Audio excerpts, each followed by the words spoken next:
हवा मोर सपना, कोनो यहाँ पराया नहीं है, सबो हवा मोर अपना।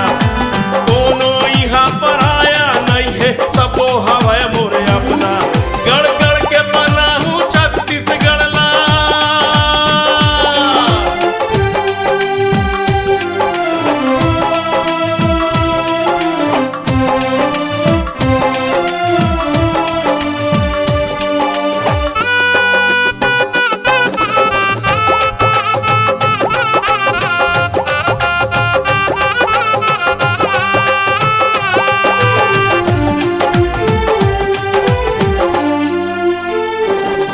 मजदूर किसान के गिरे पसीना भुइया ला माथ नवाहूं।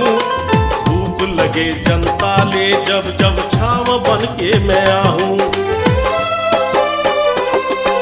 मजदूर किसान के गिरे पसीना भुइया ला माथ नवाहूं। धूप लगे जनता ले जब जब छाव बन के मैं आहूं। छाव बन के मैं आहूं।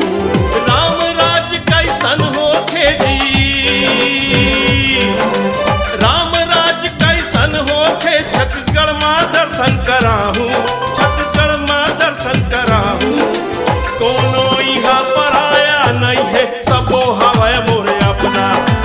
कोनो यहाँ पराया नहीं है, सबो हवा मोर अपना। गढ़ गढ़ के बना हूँ छत्तीसगढ़ ला,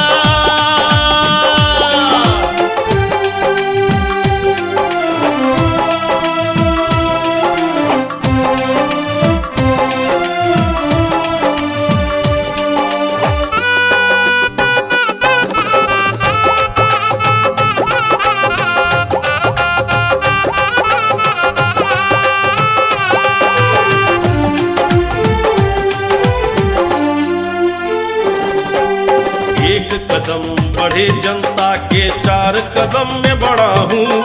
सोचे नहीं है जो काम लाओ काम ल करके दिखाऊं।